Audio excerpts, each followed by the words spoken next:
Quand tu vas sur ton ordinateur, si tu as Internet, tu vas voir l'icône E d'Internet Explorer. Si tu le regardes comme ça, devant le bureau, tu verras comme c'est une petite chose qui n'a rien. Mais si tu cliques, il y a un monde qui s'ouvre. Tu cliques, il y a un monde qui s'ouvre. Tu cliques, il y a un monde qui s'ouvre. Maintenant, Dieu voulait. Dieu, en fait, quand il disait, faisons l'homme à notre image et selon notre ressemblance, Dieu voulait avoir sur la terre des petits dieux, des dieux en miniature. Donc Dieu a fait des dieux en miniature qu'il a placés sur la terre pour dominer ce qu'il a fait et pour gérer ce qu'il a fait. Mais le problème c'est quoi? Beaucoup de gens croient que le monde ici, que l'homme a été fait avant la création du monde. Parce que tu peux dire non, mais la façon dont tu te comportes comme si le monde ici n'a pas existé avant toi. Mais Dieu a commencé par créer son monde. Parce qu'il a créé son monde, il avait un objectif pour ce monde. Et parce qu'il avait un objectif pour ce monde, Dieu avait des attentes par rapport à ce monde.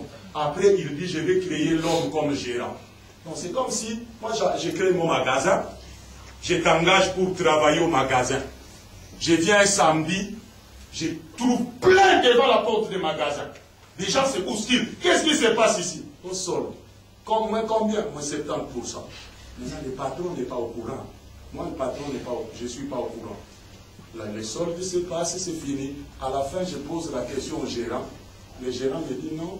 Comme je voyais que les gens n'achetaient pas, j'ai mis les soldes pour que les choses aillent vite.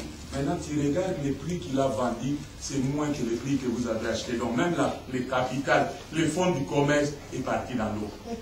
Mais si c'était samedi, le même samedi, là, cet homme-là n'aura plus de travail.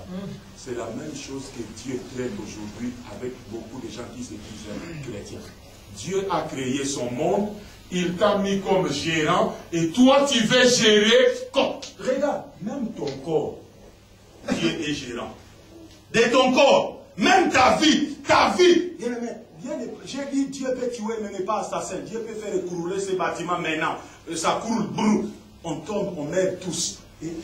Donc, ça n'avance même Dieu, pas même d'un millième de millimètres. Non, il reste Dieu. Sinon, quand les gens mouraient au Pakistan, Dieu était où? Quand les gens mouraient au Rwanda, Dieu était où? Quand les gens mouraient au Congo, Dieu était où? Bien-aimé, si ton concept de Dieu est mauvais, tu ne peux pas aller loin avec Dieu. Dieu dit, ce que j'ai contre toi, c'est que tu as abandonné ton premier amour. Maintenant, pour comprendre c'est quoi le premier amour ici, dans l'église d'Éphèse, il faut revenir dans Actes des Apôtres, chapitre 19. C'est là que tu comprendras quel était le premier amour. Quel était le problème? La Bible dit dans Actes 19, prenez la Bible et regardez. Hein? Je ne veux pas à la fin que tu ailles dire que non, il était en train de dire des choses qui ne sont pas dans la Bible. On dit les choses qui sont dans la Bible, c'est toi qui es ignorant. C'est toi qui ne comprends pas. Actes 19. Paul arrive à Éphèse. Quand il arrive à Éphèse, il rencontre un groupe de disciples. Il leur pose la question. Avez-vous reçu le Saint-Esprit? Retenez bien, on est dans Acte combien? 19. Le Saint-Esprit est descendu dans Acte combien? 2. Le Saint-Esprit dans l'Église est depuis Acte 2. Maintenant, si vous voulez comprendre la réalité de ces disciples-là, on dit, avant que Paul arrive à Éphèse, il se trouvait à Éphèse Apollon. Dans d'autres versions, on dit Apollos. Un frère très éloquent qui prêchait la parole de Dieu. Quand il commence à prêcher la parole de Dieu, mais Apollos, malgré l'éloquence, malgré la posture, Apollos manquait la révélation de la saison. Dans chaque saison, frère, il y a une révélation. Dans cette saison-là des Actes des Apôtres, la révélation de Dieu, c'était le Saint-Esprit, le consolateur, le paraclite. J'ouvre encore une parenthèse sur le Saint-Esprit. Parlons un peu du Saint-Esprit. Je vais parler 2 minutes du Saint-Esprit. Le Saint-Esprit, la Bible l'appelle le paraclito, qui signifie l'aide, en lingala mosungi.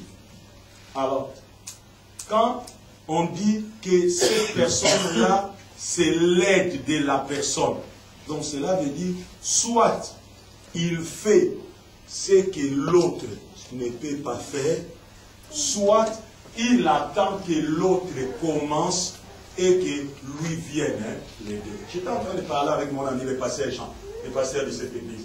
On était en train de discuter sur ces choses-là. On a compris qu'aujourd'hui on a des problèmes. Aujourd'hui, on a des prédicateurs qui lisent la Bible dans la salle. Hein? Pendant que, je ne suis pas contre eux, hein?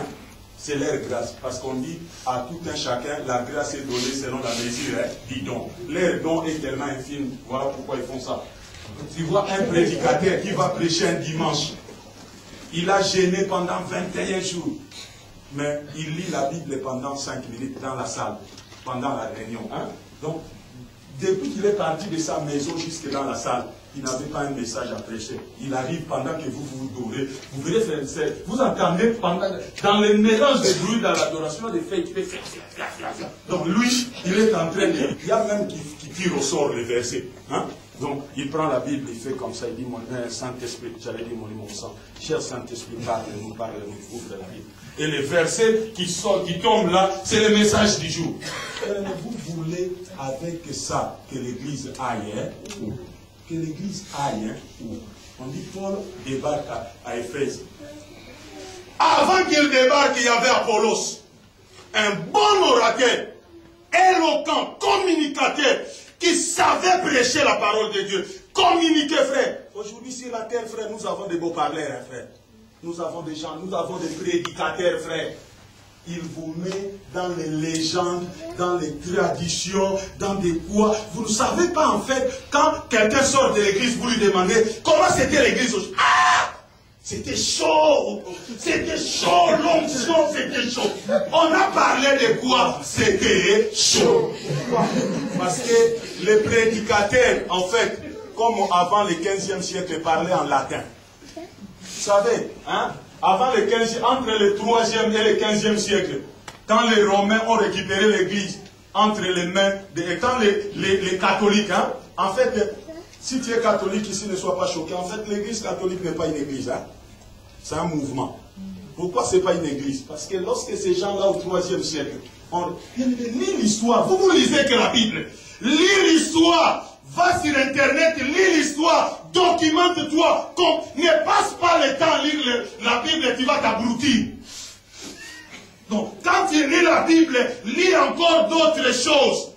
Et la compréhension est définie comme la capacité à mélanger cette information, cette information, cette information, et ça produit quoi? La compréhension. Donc, bien aimé, j'ai vu des gens qui se disaient prophètes.